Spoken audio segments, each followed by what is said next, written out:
407 leerlingen van het Rijland College konden woensdagmiddag hun cijferlijst ophalen omdat ze geslaagd zijn. Daarmee kwam er een einde aan een vreemde examenperiode.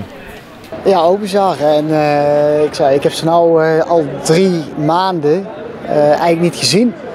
Natuurlijk wel regelmatig veelvuldig contact gehad, zeker met degenen die nog wat extra werk moesten verrichten. Maar het is wel allemaal heel bijzonder. Hoe heb jij de laatste week ervaren? Nee, gewoon normaal. Ja, weinig stress, viel mee. Ja, ook wel goed eigenlijk. Niet zoveel stress. Wel beter als zo thuis kunnen maken. Ja, niet zo heel veel stressen. Ja, wel goed. Niet veel stress, dus dat is wel fijn. Ja, hoe is contact de laatste weken verlopen met jouw mental leerlingen? Ja, eigenlijk alleen maar met videobellen en Zoom en bellen en WhatsApp. Zonder daadwerkelijk echt face-to-face te zien, zeg maar. Dus dat is wel apart. Ja, nu heb je ze even gesproken. Hoe was dat?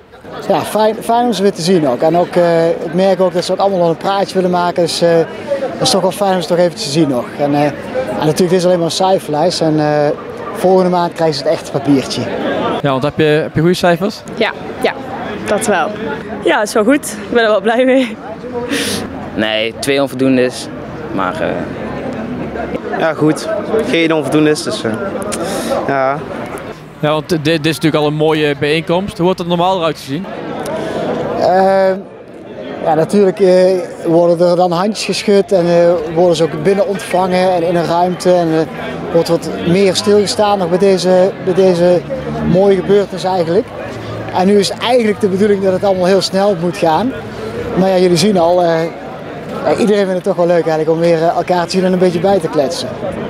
Nou, je vertelde net, je bent gymdocent. Ja. Maar jouw laatste les is al een tijdje geleden. Dus ja, leuker is het er niet op geworden. Nee, het is, nogmaals, het is bijzonder. En voor mijn vak geldt het ook natuurlijk, theoriedocenten hebben nog wel wat lessen mogen geven, online. Maar ja, met gym is dat een beetje lastig. Dus als gymdocent zijn hebben we wel leerlingen een beetje geprikkeld en proberen uit te dagen met wat opdrachten. Maar dit schooljaar zal geen echte gymles gegeven meer worden. Wat ga je volgend jaar doen? SEALS. Heb je er een beetje zin in? Ja. Ik ga naar Nijmegen. Naar ROC in Nijmegen en dan pedagogisch medewerker. Naar Venray Gilde en dan pedagogisch medewerker. Ja, SEALS, Venlo en dan Sittard.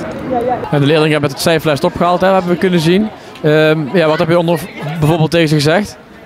Nou ja, natuurlijk hartstikke gefeliciteerd. Ik ben echt wel trots op ze. Sommigen hebben er echt hard voor moeten werken ook. En sommigen hebben nog een herkansing moeten doen ook. Dus sommigen zaten ook wel in een lastige thuissituatie. Dus met alle tegenstrubbelingen hebben ze toch wel mooi weten te redden. Dus ik ben ook wel vooral echt trots dat ze het gehaald hebben.